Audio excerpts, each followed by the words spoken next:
नमस्कार दोस्तों, कैसे आप सभी। उम्मीद करता हूँ दोस्तों आप सभी स्वस्थ और मंगलमय होंगे। दोस्तों इस वीडियो में बात करने वाले हैं विज्ञान के और टॉप प्रश्न के बारे में, जो कि दोस्तों पूरा का पूरा PYQ पर आधारित होने वाला है। अगर दोस्तों आप भी इसमें से किसी भी एग्ज़ाम की तैयारी कर रहे हो, चाहे वो दोस्तों SSC का कोई एग्ज़ाम हो या फिर RRB का कोई एग्ज़ाम हो, जिसमें दोस्तों साइंस से रिलेटेड क्वेश्चन पूछे जाते हैं, उन सभी के लिए बहुत ही इंपॉर्टेंट होने वाला है। तो दोस्तों वीडियो को पूरा देखिएगा, चैनल को सब्सक्राइब करके वीडियो को लाइक ज़रूर कर लीजिएगा। चलिए क्वेश्चंस को शुरू करते हैं। पहला ही क्वेश्चन दोस्तों बहुत ही इंपॉर्टेंट क्वेश्चन है।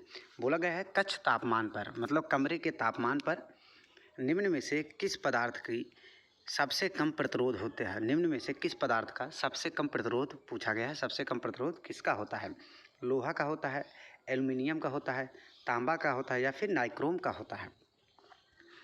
तो इसका आंसर हो जाएगा दोस्तों तांबा का। सबसे कम इसमें से अगर पूछे तो हो जाएगा तांबा का सबसे कम। अगर दोस्तों धातुओं के सभी धातुओं के बारे में पूछे, सभी धातुओं में, तो सबसे कम प्रतिरोध हो जाएगा दोस्तों चांदी का। सबसे कम प्रतिरोध हो जाएगा चांदी का, याद रखिएगा। इसलिए दोस्तों चांदी ऊष्मा का सबसे अच्छा सुचालक माना जाता है। ऊष्मा का सबसे अच्छा सुचालक चांदी को माना जाता है। और इसमें हो जाएगा दोस्तों सबसे बेस्ट ऊष्मा का सुचालक तांबा। ये इसको याद रखिएगा। अब दोस्तों प्रतिरोध कितना होता है? तांबा का कितना होता है, लोहे का कितना होता है, एल्युमिनियम का कितना होता है, नाइक्रोम का। इन चारों ऑप्शंस के बारे में पूर्ण रूप से बात करेंगे, जो कि दोस्तों पूरा नीचे यहाँ पर दिया गया है, आप लोग देख सकते हैं। बोला गया है, लिखा गया है दोस्तों, तांबा एक उत्कृष्ट चालक है और इसकी प्रतिरोधकता बहुत कम होती है। यह विद्युत के लिए सबसे अच्छे सुचालकों में से एक है। लेकिन विद्युत का सबसे अच्छा सुचालक अगर बोला जाए तो हो जाएगा दोस्तों चांदी। चांदी का प्रतीक क्या होता है दोस्तों? Ag। चांदी का प्रतीक होता है दोस्तों Ag, इसको याद रखिएगा। पदार्थों की प्रतिरोधकता के मान कक्ष तापमान पर, मतलब कमरे के तापमान पर अगर पूछे तो हो जाएगा तांबा का हो जाएगा 1.68 गुणे 10 पे पावर -8। 1.68 गुणे 10 पे पावर -8 मीटर। ये हो जाएगा दोस्तों चांदी का, सॉरी तांबा का। एल्युमिनियम का हो जाएगा दोस्तों 2 पॉइंट, यहाँ पर देखिएगा मेंशन किया गया है 2.28 गुणे 10 पे पावर -8 मीटर। 10 पे पावर -8 मीटर। लोहा का हो जाएगा दोस्तों 10 गुणे 10 पे पावर -8 मीटर। नाइक्रोम का हो जाएगा दोस्तों 1.15 होता है दोस्तों, 1.1 से लेकर 1.5 तक, 50 गुणे 10 पे पावर -6 होता है। ये होता है दोस्तों नाइक्रोम का। तो अगर इसमें इसके रेंज में कहीं पर भी मिले तो इसका सही आंसर हो जाएगा। आप लोग इसको नोट कर लीजिएगा, बहुत इंपॉर्टेंट है। ये सभी के सभी दोस्तों आप लोग नोट कर लीजिएगा या फिर स्क्रीनशॉट लेके रख लीजिएगा। बहुत ही इंपॉर्टेंट है, जो कि दोस्तों लगभग मॉडरेट लेवल के जब भी क्वेश्चन बनते हैं तो यहाँ से क्वेश्चन ज़रूर पूछा जाता है। आगे बढ़ते हैं दोस्तों। बोला गया है निम्नलिखित में से कौन सी ऊर्जा यांत्रिक ऊर्जा का ही एक भाग है। बोला गया है इसमें कौन सी ऊर्जा है जो यांत्रिक ऊर्जा का एक भाग है। ये दोस्तों बहुत बार रिपीट होता है क्वेश्चन दोस्तों। यहाँ से यांत्रिक ऊर्जा के बारे में और दोस्तों पोटेंशियल एनर्जी मतलब स्थितिज ऊर्जा प्लस काइनेटिक एनर्जी मतलब गतिज ऊर्जा और स्थितिज ऊर्जा और यांत्रिक ऊर्जा के बारे में हर बार क्वेश्चन पूछा जाता है। ऐसा कोई एग्जाम नहीं है जहाँ पर ऐसा क्वेश्चन ना पूछा जाता हो। तो दोस्तों इसमें पूछा गया है निम्नलिखित में से कौन सी ऊर्जा है जो यांत्रिक ऊर्जा का एक भाग होता है। तो यांत्रिक ऊर्जा बराबर क्या होता है दोस्तों? यांत्रिक ऊर्जा बराबर होता है potential energy plus kinetic energy, मतलब स्थितिज ऊर्जा प्लस गतिज ऊर्जा का योग यांत्रिक ऊर्जा कहलाता है। मैकेनिकल एनर्जी क्या होता है? मैकेनिकल एनर्जी को बोला जाता है यांत्रिक ऊर्जा। इसको बोला जाता है PE मतलब potential energy plus kinetic energy. Potential energy plus kinetic energy का योग होता है यांत्रिक ऊर्जा। दोस्तों यहाँ से बात करेंगे तो पोटेंशियल एनर्जी का सूत्र क्या होगा? तो mgh होता है दोस्तों कितनी हाइट पर वो वस्तु रखी गई है। m होता है वस्तु का द्रव्यमान, g होता है गुरुत्वाकर्षण नियतांक। काइनेटिक एनर्जी के सूत्र की बात करेंगे दोस्तों तो ये हो जाएगा 1/2 mv²। से मतलब ये है दोस्तों कि m होता है वस्तु का द्रव्यमान, v है वो वस्तु कितने स्पीड से, कितने चाल से, कितने वेग से दोस्तों वह गति कर रही है या फिर उसमें कितना गति हो रहा है, यह v बताता है। तो गतिज ऊर्जा अगर की बात किया जाए तो जिस वस्तु में गति होती है उसमें गतिज ऊर्जा से रिलेटेड एनर्जी पाया जाता है। इसका आंसर हो जाएगा दोस्तों, यांत्रिक ऊर्जा का भाग पूछा गया है तो इसका आंसर हो जाएगा स्थितिज ऊर्जा। ऑप्शन नंबर ए इसका सही आंसर हो जाएगा। स्थितिज ऊर्जा ऑप्शन नंबर ए इसका सही आंसर हो जाएगा। स्थितिज ऊर्जा ये सही आंसर हो जाएगा। आगे बात करते हैं दोस्तों। यहाँ पर देखिएगा बोला गया है यांत्रिक ऊर्जा किसी वस्तु की गति और स्थिति के कारण होने वाली ऊर्जा का योग होता है। यह होता है दोस्तों मैकेनिकल एनर्जी बराबर kinetic energy plus potential energy बराबर कांस्टेंट होता है। इसका एक एग्जाम्पल याद रखिएगा। इसका एक एग्जाम्पल याद रखिएगा दोस्तों, एग्जाम्पल पेंडुलम बहुत बार पूछा जाता है। पेंडुलम बहुत बार पूछा जाता है कि यांत्रिक ऊर्जा का कौन सा उदाहरण आप लोग बताएंगे, तो पेंडुलम याद रखेगा। पेंडुलम बहुत ही इम्पॉर्टेंट एग्जाम्पल है यांत्रिक एनर्जी का। इसमें स्थितिज ऊर्जा और दोस्तों गतिज ऊर्जा दोनों पाया जाता है। आगे बढ़ते हैं दोस्तों, बहुत ही इंपॉर्टेंट क्वेश्चन है दोस्तों, वेरी वेरी इंपॉर्टेंट क्वेश्चन है। बोला गया 2 मीटर भुजा वाला एक घनाकार लकड़ी का टुकड़ा है। मान लीजिए दोस्तों ये घनाकार ये कोई लकड़ी का टुकड़ा है।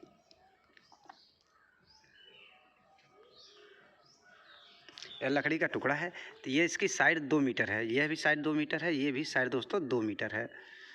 2 मीटर साइज है, दोनों साइज 2 मीटर का है। लंबाई और चौड़ाई 2 मीटर का है। गहराई भी लगभग 2 ही मीटर का घनाकार भुजा का एक घनाकार भुजा है 2 मीटर का। इसकी गहराई भी 2 मीटर है दोस्तों, इसको याद रखिएगा 2 मीटर।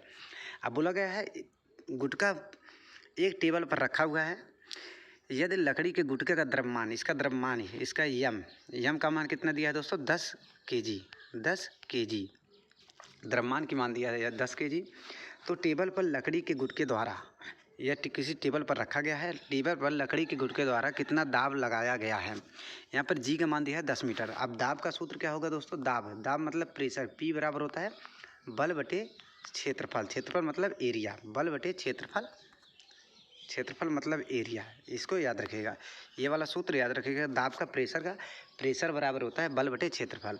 अब बल इसमें दिया नहीं है दोस्तों, तो बल हो जाएगा यह बराबर क्या होता है, यह बराबर होता है यम इंटू जी। यम का मान कितना दिया दोस्तों 10 और जी का मान कितना दिया है, न्यूमेरिक क्वेश्चन में दिया है 10। तो एफ का हो जाएगा दोस्तों 100। एरिया का मान निकालेंगे दोस्तों, तो एरिया निकालेंगे उस सतह का क्षेत्रफल जिस सतह पर यहाँ पर रखा गया है। तो नीचे वाला सतह दोस्तों टच हो रहा है, तो लंबाई और गुणे चौड़ाई मतलब 2 गुणे 2 बराबर 4 मीटर स्क्वायर। यह हो जाएगा दोस्तों न्यूटन। अब इसमें सिंपली रख देंगे तो हो जाएगा दोस्तों 100 बटे 4 हो जाएगा दोस्तों। 4 को काटेंगे 100 से तो हो जाएगा 25 न्यूटन पर मीटर स्क्वायर। 25 न्यूटन पर मीटर स्क्वायर इसका आंसर आ जाएगा। ऑप्शन नंबर डी इसका सही आंसर हो जाएगा 25 न्यूटन पर मीटर स्क्वायर। दोस्तों यहाँ से ये वाला फार्मूला इंपॉर्टेंट है, ये वाला दूसरा फार्मूला इंपॉर्टेंट है, और बाकी एरिया आप लोगों को पता ही है। उम्मीद करता हूँ दोस्तों ये सभी जितना क्वेश्चन अभी हुआ है लगभग 3 क्वेश्चन से लगभग दोस्तों आपको सभी डाउट्स क्लियर हो गए होंगे। अगर दोस्तों डाउट क्लियर नहीं है तो अगर कोई भी डाउट लग रहा है तो आप लोग कमेंट बॉक्स में निस्संदेह पूछ सकते हैं। इसके पूर्व से डिटेल भी यहाँ पर दिया गया है, आप लोग देख सकते हैं। F बराबर mg से यहाँ का F का मान निकालेंगे, उसके बाद सतह का क्षेत्रफल, फिर दाब P बराबर बल बटे क्षेत्रफल से यहाँ पर दोस्तों दाब का मान निकालेंगे। आगे बढ़ते हैं दोस्तों। बोला गया है बहुत ही इंपॉर्टेंट क्वेश्चन है, वेरी वेरी इंपॉर्टेंट क्वेश्चन ये भी है, क्योंकि दोस्तों गति का जो समीकरण है, गति के 3 समीकरण हैं। तीनों समीकरण से दोस्तों रिलेटेड क्वेश्चन हर बार पूछा जाता है। आप कोई भी PYQ उठा लीजिएगा दोस्तों, चाहे वो SSC का PYQ हो या फिर रेलवे का PYQ हो, कोई भी एग्जाम उठा लीजिएगा, गति के समीकरण से रिलेटेड क्वेश्चन पूछा ही जाता है।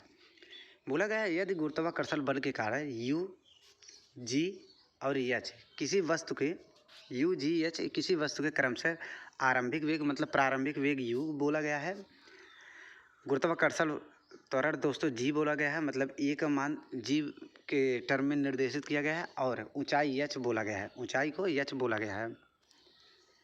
सॉरी थोड़ा डिस्टर्बेंस के लिए। तो बोला गया ऊंचाई, U बोला गया आरंभिक वेग, G हो गया गुरुत्वाकर्षण त्वरण और H हो जाएगा ऊंचाई। तो इसका अंतिम वेग निम्नलिखित में से किससे प्राप्त किया जा सकता है। बोला गया है दोस्तों U हो जाएगा प्रारंभिक वेग और G हो जाएगा दोस्तों गुरुत्वीय त्वरण और दोस्तों H हो जाएगा ऊंचाई। तो अंतिम वेग V का मान इसमें से पूछा गया है। तो V का मान निकालने के लिए दोस्तों गति के समीकरण, तीनों समीकरण में से किसी एक का यूज किया जाएगा। तो इसमें देखिएगा कौन सा समीकरण है। एक होता है दोस्तों गति का समीकरण पहला होता है V minus U equal to AT। v minus u equal to 80, तो ऐसा समीकरण को इसमें नहीं दिया गया है। दूसरा समीकरण होता है यस बराबर U T plus half A T square, U T plus half A T होता है स्क्वायर होता है दूसरा समीकरण। और तीसरा समीकरण होता है तीसरा समीकरण होता है v square minus u square बराबर 2as, v square minus u square बराबर 2as। ऐसा कौन सा समीकरण दिया है? तो एक जगह पे अगर जी रखेंगे तो आप ऑप्शन नंबर सी मिल जाएगा। ऑप्शन नंबर सी इसका सही आंसर हो जाएगा। ऑप्शन नंबर सी इसका सही आंसर हो जाएगा, आप लोग देख सकते हैं। अगर दोस्तों पूछे गत का ये कौन सा समीकरण है, तो ये हो जाएगा दोस्तों गत का तीसरा समीकरण है। गत का तीसरा समीकरण अगर क्वेश्चन में पूछता है कि किसके बीच संबंध बताता है, वी हो जाएगा दोस्तों वेग, एच हो जाएगा दोस्तों स्थिति या फिर ऊंचाई या फिर पोजीशन। स्थिति और पोजीशन मतलब वेग और पोजीशन के बीच में यह संबंध बताता है। वेग और पोजीशन के बीच में इसका संबंध बताता है, इसको याद रखिएगा। आगे बात करते हैं दोस्तों, आप लोग यहाँ पर देख सकते हैं। अगला क्वेश्चन है, बहुत ही इंपॉर्टेंट क्वेश्चन है दोस्तों, वेरी वेरी इंपॉर्टेंट क्वेश्चन बोला गया है दोस्तों, बोला गया है प्रकाश संश्लेषण के दौरान संश्लेषित कार्बोहाइड्रेट डैश के रूप में संचित किया जाता है। प्रकाश संश्लेषण के दौरान संश्लेषित कार्बोहाइड्रेट को डैश के रूप में संचित किया जाता है। अब प्रकाश संश्लेषण किस में होता है दोस्तों? पादपों में, मतलब पेड़ पौधों में, पादपों में होता है प्रकाश संश्लेषण। अब पादपों में हो जाएगा दोस्तों कार्बोहाइड्रेट किसके रूप में संचित होता है? तो हो जाएगा दोस्तों किसके रूप में हो जाएगा? स्टार्च के रूप में। ऑप्शन नंबर ए इसका सही आंसर हो जाएगा, स्टार्च के रूप में यह संचित किया जाता है। कार्बोहाइड्रेट पादपों में स्टार्च के रूप में होता है। अगर दोस्तों प्रकाश संश्लेषण के दौरान क्या बनता है? तो ग्लूकोज का निर्माण होता है, ग्लूकोज का निर्माण होता है, लेकिन ये जीवों में ग्लूकोज के रूप में संचित होता है। अगर पादपों की बात किया जाए तो ये हो जाएगा दोस्तों स्टार्च के रूप में संचित किया जाता है, इसको याद रखिएगा। आगे बात करते हैं दोस्तों, बहुत इंपॉर्टेंट क्वेश्चन ये भी है। बोला गया है एक अवतल दर्पण है, अवतल दर्पण याद रखिएगा दोस्तों, यह अवतल दर्पण दिया गया है। यहाँ से बहुत क्वेश्चन में नेगेटिव और पॉजिटिव से रिलेटेड क्वेश्चन बनते हैं, जिसकी फोकस दूरी का परिमाण 20 सेंटीमीटर है। तो फोकस दूरी एफ का मान दिया है दोस्तों 20 सेंटीमीटर, 20 सेंटीमीटर। अब क्या लेंगे दोस्तों? इसको निगेटिव, फोकस दूरी हमेशा निगेटिव लिया जाता है। उससे 60 सेंटीमीटर दूरी पर एक वास्तविक प्रतिबिंब निर्मित होता है। तो 60 सेंटीमीटर वास्तविक प्रतिबिंब बोला गया है दोस्तों, याद रखिएगा। वास्तविक प्रतिबिंब हमेशा निगेटिव होता है, क्योंकि दोस्तों वह मुख्य अक्ष के नीचे बनता है, मुख्य अक्ष के नीचे बनता है, इसलिए दोस्तों इसको हमेशा निगेटिव लिया जाता है। तो v का मान दिया है दोस्तों -60 सेंटीमीटर।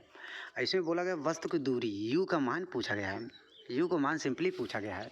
तो दर्पण का सूत्र लगाएंगे दोस्तों, ये 1/f equal to 1/u plus 1/v।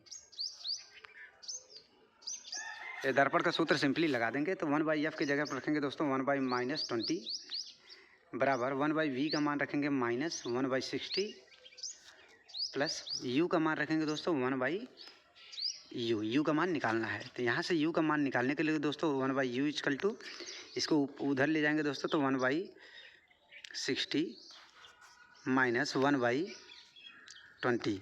इसमें 60 एलसीएम ले लेंगे तो हो जाएगा दोस्तों 60 का एलसीएम लेंगे, तो एलसीएम लेने के बाद 1/u इक्वल टू आ जाएगा दोस्तों 2/60। इसको काटेंगे तो हो जाएगा दोस्तों 30, माइनस में आ जाएगा दोस्तों, ये माइनस में आएगा क्योंकि ये वाला दोस्तों माइनस में है, माइनस में आ जाएगा। तो u का मान दोस्तों आ जाएगा -30 सेंटीमीटर, -30 सेंटीमीटर u का मान आ जाएगा -30 सेंटीमीटर। ऑप्शन नंबर डी इसका सही आंसर हो जाएगा, ऑप्शन नंबर डी इसका सही आंसर हो जाएगा। अब दोस्तों इसमें ध्यान रखने वाली क्या बात है कि फोकस का मान हमेशा निगेटिव लिया जाता है, फोकस का मान हमेशा निगेटिव लिया जाता है, इसको याद रखिएगा। अगर वास्तविक प्रतिबिंब है तो u प्रतिबिंब का मान भी दोस्तों निगेटिव लिया जाएगा। वास्तविक प्रतिबिंब अगर बोले तो u का मान भी निगेटिव लिया जाएगा, इसको भी याद रखिएगा। अब इसके डिटेल में यहाँ पर सोल्यूशन भी दिया गया है, आप लोग इसको नोट कर लीजिएगा।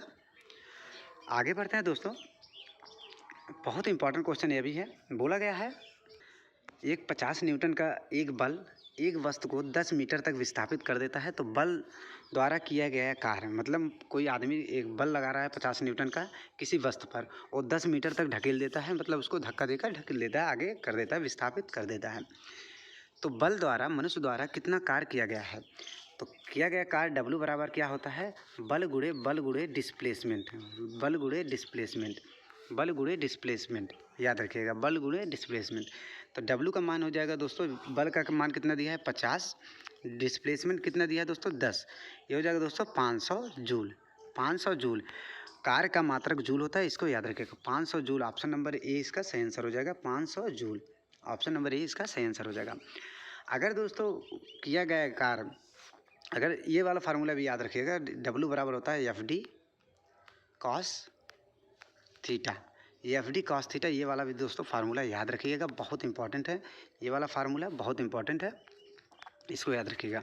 अगर विस्थापन किसी एंगल के टर्म में हो रहा है, मान लीजिए दोस्तों हम परपेंडिकुलर कोई फोर्स लगा रहे हैं, परपेंडिकुलर कोई फोर्स लगा रहे हैं, अब विस्थापन कुछ एंगल पे इस तरह से हो रहा है, तो दोस्तों ये वाला फार्मूला नोट कर लीजिएगा।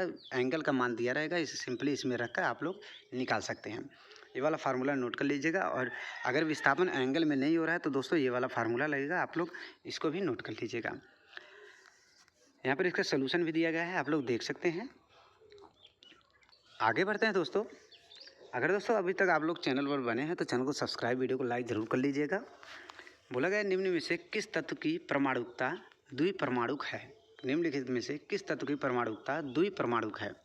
दोस्तों एनसीईआरटी में कुछ धातु और कुछ अधातु, कुछ धातु और अधातु के परमाणुकता के बारे में दिया गया है, जो कि आप लोगों को याद होना चाहिए। वो बहुत इंपॉर्टेंट है। पूरा नीचे हमने इसमें मेंशन कर रखा है, उसको आप लोग नोट कर लीजिएगा, बहुत इंपॉर्टेंट है। तो बात करते हैं दोस्तों इसमें, इस क्वेश्चन में बात करेंगे। इसका आंसर हो जाएगा किस तत्व की परमाणुकता द्विपरमाणुक है? द्विपरमाणुक की बात करें दोस्तों, आर्गन का कैसा परमाणुकता होता है? तो एक परमाणुक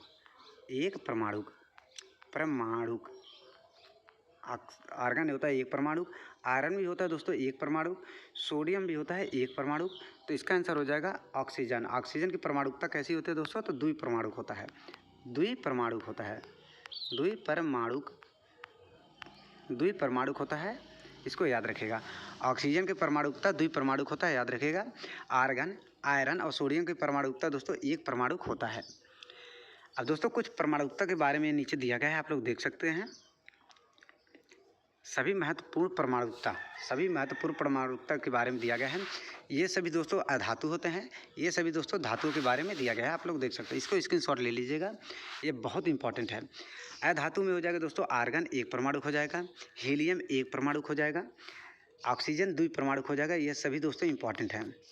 और दोस्तों हाइड्रोजन भी एक द्विपरमाणुक हो जाएगा, ये भी दोस्तों इंपॉर्टेंट है। नाइट्रोजन द्विपरमाणुक है, क्लोरीन द्विपरमाणुक है, फास्फोरस दोस्तों चतुष्परमाणुक है, फास्फोरस चतुष्परमाणुक है। और सल्फर की बात करें दोस्तों बहुपरमाणुक है। यह दोनों दोस्तों आप लोग नोट कर लीजिएगा, बहुत इंपॉर्टेंट है। अगर धातुओं में बोला जाए दोस्तों, सोडियम, आयरन, एल्युमिनियम, कॉपर के बारे में एनसीईआरटी में दिया गया है, ये सभी के सभी दोस्तों एक परमाणुक हैं। लेकिन अगर यहाँ पर बात किया जाएगा तो ये कौन कौन से इंपॉर्टेंट है? सल्फर, जितने भी यहाँ पर मेंशन किए हैं सभी इंपॉर्टेंट है। खासकर दोस्तों सल्फर, फास्फोरस और क्लोरीन, ये सभी दोस्तों आप लोग नोट कर लीजिएगा, बहुत इंपॉर्टेंट है। सभी एग्जाम में यहाँ से क्वेश्चन पूछा जाता है, दोस्तों नोट कर लीजिएगा। आगे बढ़ते हैं। अगला क्वेश्चन है, बहुत ही इंपॉर्टेंट क्वेश्चन है दोस्तों। ये वाला क्वेश्चन ऐसा किसी एग्जाम में नहीं है जहाँ से इस टॉपिक से रिलेटेड क्वेश्चन न बनता हो, ऐसा कोई भी एग्जाम नहीं है। सभी एग्जाम में दोस्तों यहाँ से क्वेश्चन बनता ही बनता है। अब दोस्तों पूछा गया है, जब एक श्वेत प्रकाश किरण किसी प्रिज्म पर पड़ती है तो निम्न में से किस किरण में विचलन पीला रंग से ज़्यादा है? याद रखिएगा दोस्तों, पीला रंग से ज़्यादा विचलन होता है, परंतु नीला रंग से कम विचलन होता है। पीला रंग से ज़्यादा विचलन होता है, इसको याद रखिएगा, इसको ध्यान से देखिएगा, बहुत इंपॉर्टेंट क्वेश्चन है। अगर दोस्तों इसको हमने PYQ के फॉर्म में अगर मेंशन किया होता कब कब आया है तो ये पूरा स्लाइड भर जाता, इसलिए दोस्तों इसको मेंशन नहीं किया गया है। अब अगर बात करें दोस्तों, मान लीजिए कोई प्रिज्म है, प्रिज्म में जब कोई श्वेत प्रकाश पड़ती है दोस्तों, तो उसको जाना चाहिए कुछ इस तरह से जाना चाहिए, लेकिन वो दोस्तों विचलन होकर यहाँ से कुछ इस तरह से निकलना शुरू हो जाता है, ऊपर होता है दोस्तों रेड, सबसे कम विचलन होता है रेड में, सबसे ज़्यादा होता है दोस्तों वायलेट मतलब जामुनी में।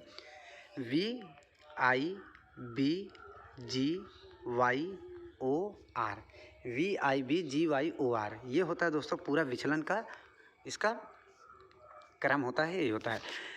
सबसे ज़्यादा विचलन होता है वायलेट मतलब जामुनी में, उसके बाद इंडिगो में होता है दोस्तों, फिर होता है दोस्तों ब्लू में, नीला में, फिर होता है ग्रीन में, फिर होता है येलो में। अब इसमें पूछा गया पीला रंग से ज़्यादा विचलन, तो पीला येलो हो जाएगा, पीला रंग से ज़्यादा विचलन। और दोस्तों बोला गया है परंतु नीला रंग से कम विचलन। नीला मतलब ब्लू और पीला के बीच में कौन सा आ रहा है, तो हो जाएगा दोस्तों ग्रीन। ग्रीन मतलब दोस्तों हरा। ऑप्शन नंबर सी इसका सही आंसर हो जाएगा। अब दोस्तों क्वेश्चन बनता है, जब कोई श्वेत प्रकाश प्रिज्म से गुजरता है तो सबसे ज़्यादा विचलन किस में होता है, तो सबसे ज़्यादा विचलन होता है वायलेट में। सबसे ज़्यादा विचलन होता है वायलेट में। सबसे कम विचलन की बात करें दोस्तों तो रेड में, सबसे कम विचलन हो जाएगा रेड में। और दोस्तों रेड का तरंग दैर्ध्य सबसे ज़्यादा होता है, जिसका तरंग दैर्ध्य ज़्यादा होगा उसमें विचलन कम होगा। ये कॉन्सेप्ट याद रखिएगा, जिसका तरंग दैर्ध्य ज़्यादा होगा उसमें विचलन कम होगा, जिसका तरंग दैर्ध्य कम होगा उसमें विचलन ज़्यादा होगा। इसको याद रखिएगा। यह टोटल 7 रंगों में विभाजित हो जाता है। इसको स्पेक्ट्रम बोला जाता है। इसको प्रकाश का वर्णक्रम भी बोला जाता है, स्पेक्ट्रम भी बोला जाता है। इसको याद रखिएगा। अब पूर्ण रूप से डिटेल की बात करें, यहाँ पर आप लोग देखिएगा, पहले थ्योरी के फॉर्म में देखिएगा। जब सफ़ेद प्रकाश किरण किसी प्रिज्म से गुजरता है तो वह 7 रंगों मतलब स्पेक्ट्रम में विभाजित हो जाता है। इस प्रक्रिया को वर्ण विक्षेपण मतलब इस प्रक्रिया को विक्षेपण डिस्पर्जन कहा जाता है। यह भी क्वेश्चन दोस्तों बहुत बार पूछा जाता है, इसको नोट कर लीजिएगा। ये सभी के सभी दोस्तों नोट कर लीजिएगा, बहुत इंपॉर्टेंट है। अब बोला गया लाल रंग की तरंग दैर्ध्य सबसे अधिक होती है, इसलिए दोस्तों इसमें विचलन भी सबसे कम होता है। विचलन कोण सबसे कम होता है, तरंग दैर्ध्य सबसे ज़्यादा होता है, इसलिए प्रिज्म में सबसे कम अपवर्तित भी होता है। अब बैगनी रंग वायलेट का मतलब बैगनी होता है दोस्तों। बहुत गलती हो गया दोस्तों, गलती से बोल दिया जामुनी। इंडिगो मतलब जामुनी होता है, वायलेट मतलब बैगनी रंग की तरंग दैर्ध्य सबसे कम होता है, इसलिए यह प्रिज्म में सबसे अधिक अपवर्तित होती है। इसका दोस्तों विचलन सबसे ज़्यादा होता है, विचलन कोण सबसे ज़्यादा होता है। अब यहाँ पर दोस्तों डायग्राम के फॉर्म में आप लोग देखिएगा, श्वेत प्रकाश प्रिज्म में पड़ रहा है तो टोटल 7 रंगों में विभक्त हो रहा है, टोटल 7 रंगों में विभक्त हो रहा है। लाल, ये वाला क्रम याद रखिएगा दोस्तों, नीचे से ऊपर विब की ओर, VIBGYOR। वी का मतलब दोस्तों वायलेट मतलब बैगनी। इंडिगो, आई का मतलब इंडिगो मतलब जामुनी। बी का मतलब ब्लू मतलब नीला। ग्रीन हरा, येलो पीला, और दोस्तों ऑरेंज मतलब नारंगी, और रेड मतलब लाल। इसको याद रखिएगा। अब प्रिज्म का कोण, ये वाला कोण भी पूछता है दोस्तों। ये वाला कोण क्या होता है दोस्तों, प्रिज्म का कोण है, इसको बोला जाता है प्रिज्म का कोण। प्रिज्म कोण इसको बोला जाता है। आगे बढ़ते हैं दोस्तों। आज का आखिरी क्वेश्चन है, बोला गया है डैश, बहुत ही इंपॉर्टेंट क्वेश्चन है दोस्तों। डैश पत्ती के एपिडर्मिस में पाए जाते हैं। इसमें से कौन से हैं जो पत्ती के एपिडर्मिस में पाए जाते हैं, तो इसका आंसर हो जाएगा दोस्तों स्टोमेटा मतलब रंध्र। इसको इंग्लिश में बोला जाता है दोस्तों